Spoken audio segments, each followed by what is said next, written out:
Hello বন্ধুরা, আজকে এই সুন্দর ডিজাইনটা করে দেখাবো খুব সংক্ষেপে।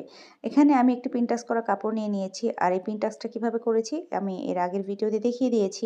এবার এই পিনটাস্ক করা কাপড়টাকে আমি সুন্দর করে অন্য আরেকটি কাপড়ের উপর বসিয়ে নেব।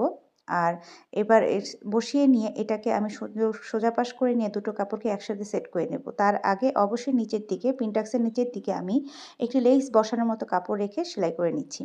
এবার এই যে নিচের পট্টি এবং ওপরে পিনটাস্ক করা কাপড়টাকে আমি একসাথে সেট করে নিচ্ছি সেলাই দিয়ে।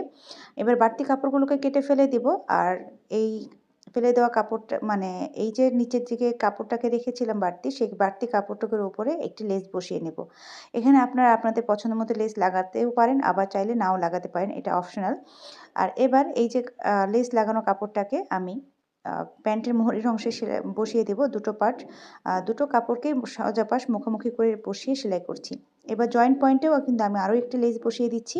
এটা সম্পূর্ণই অপশনাল, আপনারা চাইলে লেস নাও লাগাতে পারেন, কোনো অসুবিধা নেই। এখানে দেখার সৌন্দর্যের জন্য আমি একটি লেস লাগিয়ে নিচ্ছি। এবার প্রত্যেকটি ঘরে আমি ছোট ছোট করে পুঁথি লাগিয়ে নেব। এটাও অপশনাল, আপনারা চাইলে নাও লাগাতে পারেন।